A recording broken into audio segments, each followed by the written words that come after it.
Hi, my name's Carlo Morelli. I'm a member of Dundee UCU. I'm on the National Executive and I'm one of those involved in the negotiations on behalf of UCU members over USS. I'm on the Joint Negotiating Committee.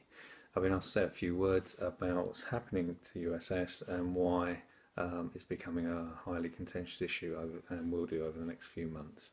Before doing so, can I just remind people to vote in the e-consultation that's taking place in UCU over your willingness to take industrial action. If you haven't voted, there's an email you'll have received from the General Secretary. You just click on the link and it gives you an electronic vote. I'll put a link to that at the end of this so you can get it if you haven't done that already. So the first thing to say is about who's involved in all of this. There's four groups involved. There's government, which has an agenda of privatising pensions and privatising well, everything going, frankly, and pensions is part of that. If pensions become private, that is individualised and not collectivised, then it allows for big profits and dividends to be paid to pension providers, insurance companies and so on. So there's a big interest in ensuring the pension scheme moves towards individualised pensions. There's USS itself, which is a very, very big player in the pension market. Within Britain and Europe, it's something like the fourth largest company in existence in the sector. So it's got an interest in ensuring it's seen as a major player and continues to be a major player. And I'll say more about that in a few minutes. Thirdly, we've got our employers who are seeking to put a cap on pension contributions, currently around 18%, and that's what they want to fix it at. That cap will only come about if they can ensure that future risk of pensions is passed on to individuals and away from the collective ownership of the scheme, which is the organisations themselves, the higher education institutions. And fourthly, it's us as members who contribute. We contribute directly through our salary, around 8% of our salary, you'll see that on your payslip, goes to a USS as your pension, but also we receive a payment which is our pay, it should be said, via our employers, another 18%. So it's not employers giving us a gift, it's actually our pay. Alright, the next thing to say is really a bit about pension schemes themselves. USS is a collective pension scheme. It's referred to as defined benefit, and that means you know what you're going to get out in advance. It's linked to our salary. It used to be final salary and now it's career average, but nevertheless you still know exactly what you're going to get out and it's linked to your salary. The alternative is to move to an individualised pension scheme referred to as defined contribution, and the idea there is that you know what you're paying in but you have no idea of what you're going to get out. Hopefully you're going to get a decent pension. The potential for risk and the potential for losses in your pension then all fall on you as an individual and not on your employer or on the scheme itself. So the issue around individualised pension schemes is that it pushes all risk onto the individual and away from a collective scheme. USS itself is a very, very large pension scheme. As I said, it's one of the largest in Europe. It's, by its own measures, it's got a surplus of around £8 billion. In total, the scheme is worth about £60 billion. And again, just to give some indication of the size of that, the UK higher education sector has a turnover of around 30–35 billion. So you're talking about twice the size of the UK higher education sector's annual turnover. I mean, that's how the sort of scale we're talking. In terms of the way it's valued, USS are quoting a surplus of 8 billion, but they also quote a deficit of 5 billion. That's based upon a different measure of the liabilities. But other valuations which they provide using different methodologies give it a deficit of around 23 billion last March I should say. So you can value these schemes enormously differently depending upon what methodology you want to pick, and I'll mention that again in a second. But the debate is really about the way in which this methodology takes place and the kind of pensions that are provided by a pension scheme, as I mentioned earlier, or whether or not you have a collective defined benefit scheme or whether you go for individual defined contribution schemes and the risk that involves. So why is the valuation contentious and why is it disputed? There's two elements to any valuation, obviously. One is you've got the assets themselves, what actually they're worth, and two, you've got the liabilities, what expected payments to be made in the future. The assets themselves are relatively easily valued. You can debate all these things if you want to, but broadly speaking, there's an acceptance about the value of the scheme because the shares, the stocks, the income, all of that is at prices, today's prices, which can be estimated pretty accurately. And that's where this £60 billion of assets comes from. What then becomes more contentious is how you value the liabilities, the future asset, the future costs of providing pensions. And there's a whole number of different things that can be calculated. There's life expectancy. Is life expectancy continually rising? Has it plateaued? Will it decline? All of that makes a difference. Our pay rises in the future, our pay increases. Are they continuously rising above inflation? Have they been declining in real terms over the past few years? Again, that makes a big difference. And finally, pension age. Exactly when you retire impacts on the liabilities that are expected. So state retirement age and changes to it make a difference. So those are three things that are open for debate and are debated and disputed. More importantly than all those three put together, it must be said, is the way in which the liabilities themselves are then estimated. There are two real ways of doing this. One is to use the real assets that the scheme has and to make some estimate of the returns that it would get, taking away some level of estimate for error or risk, or what's referred to as prudence. That gives you an estimate called best estimate minus, and that's the one that shows a big surplus in the scheme. The other is to use an assumption that the scheme is not invested in stocks and shares overwhelmingly, as it is, but instead that the liabilities are costed as if the scheme was invested in government bonds, or what's referred to as gilts. And those gilts give far lower returns than assets held in stocks and shares and so on in companies. The reason being is that governments are reputed to be safer than private firms, are supposed to go bust less often than private firms. So gilts, government bonds, are assumed to be a safer investment. The consequence of that is that, of course, giving lower returns means that the assets, if they were held in gilts, would grow at a slower rate than if they were held in stocks and shares and private companies. And as a result of that, you need far more of them to give you the same outcome in the future compared with an asset such as stocks and shares. And that difference is what gives rise to a very, very big variation in the valuation. So a valuation that's based upon what's referred to as gilts plus some estimate of the returns on those gilts, gives you the deficit that USS is talking about of either 5 billion, or if the whole scheme went into gilts, an estimate of a deficit of around 23 billion.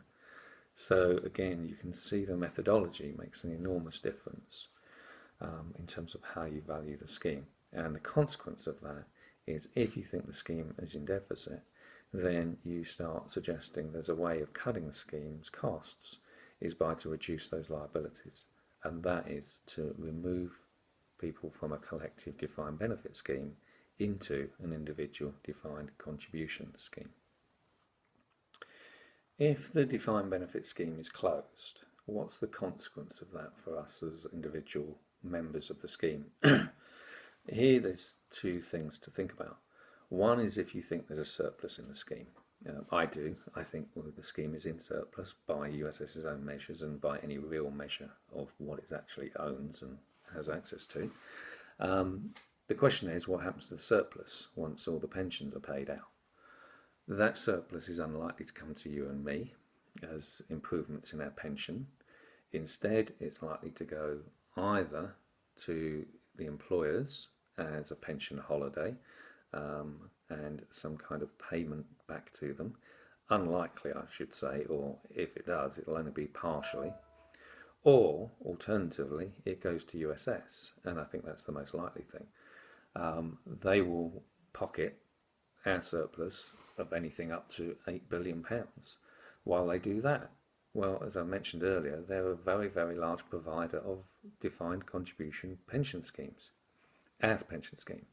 But there's nothing to stop them offering their ability to run a defined contribution scheme to anybody else who wants one to be run for them. And there's local government schemes, there's all sorts of other defined contribution schemes that they could actually run on behalf of another body. So them becoming a major player in the pension environment is one of the real motivating forces behind why USS are keen to drive the end of the defined benefit scheme. If, on the other hand, you think there's a deficit, there's a whole bunch of other questions come up, and that is, firstly, how does the deficit get paid? Because it has to be paid. It can't be paid by the new defined contribution scheme. It can't be cross-subsidised. They're different schemes. One is individual and one is collective, and you can't cross-subsidise the collective scheme by the contributions of the individuals. So the pension deficit has to be paid. Now, so far, the deficit is being funded by contributions from us and our employers. There's a recovery plan from the last valuation in 2014. Admittedly, after that, the USS have admitted that scheme was not in deficit and was actually in surplus, but nevertheless we're still paying for the recovery plan. So that recovery plan might cover the deficit. It's expected to, in which case there's no deficit, well, the contributions pay for the deficit and everything is okay. On the other hand, there might be other reasons why the deficit that's being quoted turns out not to be the deficit in reality when those pensions need to be paid. And there's two reasons I can think of, well, there's more than two, but two primary reasons I can think of why that might be the case. Firstly, there might be changes that lead to the scheme being in a bigger deficit than it previously was, that we don't know about. There could be some shocks that the USS talk about and risks that they talk about. They could become real, and so the deficit turns out to be more than £5 billion. Well, if that's the case, what happens? Well, USS have a right to write to all of our employers, the institutions in the scheme, and say, you've now got to cover that extra deficit. So USS has a call on the assets in higher education if this deficit turns out to be real. This is why I think the employers are being very short-sighted. They might get a cap on pension contributions of 18% by making these changes, but they're running the real risk that a deficit does actually appear, and they will be the ones who will get a letter from USS saying, we'll have our share, thank you very much. The other reason why I think we should be wary about the deficit being made real by these changes is what individual members in the scheme then decide to do. Because I think it's a real risk that with pension freedom, individuals either are conned or are frightened into thinking USS won't pay their pension, and are encouraged to move their pension pot, their defined benefit pension pot, out of USS into another provider's defined contribution scheme. Pension freedom allows that, and individuals in the defined benefit scheme have a large pension pot which could be moved, and if you're worried about that pension not materialising, you may well think it's better to move it now rather than wait until you require your pension. So if that was to emerge, then the deficit may well actually become much, much bigger than the currently quoted deficit. So it becomes a self-fulfilling prophecy. If the USS talk about risk, these risks can actually appear and make the whole scheme extremely fragile if those things occur. So there are real risks in creating a deficit that USS and our employers are talking about doing to the future of the scheme and to us as individual pensioners when we need our pension. Okay, so the final point to make is, what do we do about all of this? There are real changes being discussed in USS and with our employers about the pension scheme and its future. underpinning by an argument over valuation. But without doubt, there are major changes, either the complete closure of the collective defined benefit scheme or almost complete closure, depending on where they finally arrive at in their decisions, and moving us all onto an individualised defined contribution scheme, which everybody accepts will be much, much worse than the current pension.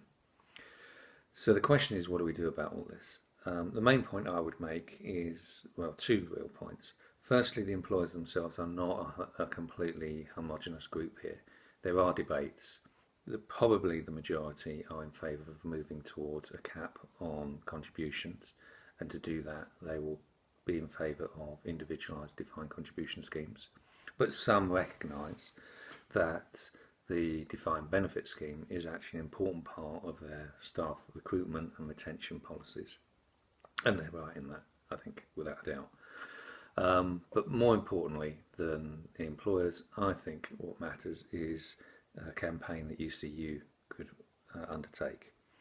It clearly is the case that higher education is a very politicised sector. If we look at demands over student tuition fees and over student debt, it's clear there's major potential changes that could come into higher education as a result of that. The Tories are talking about capping or reducing fees. Labour are talking about abolishing them.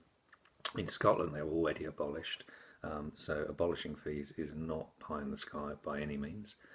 Also at the top end, in terms of the salaries of vice-chancellors and principals, these are areas of major public policy debate. And then finally our pensions are part of that debate too.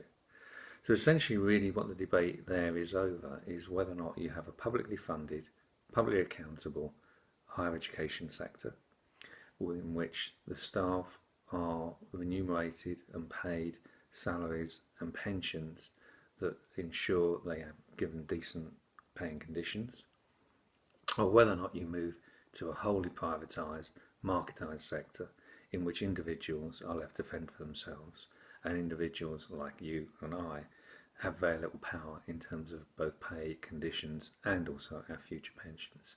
So there's a lot at stake here, and I think my own view is that if USS and the employers do go to closing the defined benefit scheme, UCU are almost certainly going to ballot members for industrial action. If that takes place, I would urge you to vote for industrial action, and I would urge you to encourage your colleagues and friends to support a campaign to defend a proper pension scheme in higher education. It's affordable, it's in surplus, there's no reason to change it, and those who want to change it are essentially trying to steal our futures and our deferred pay.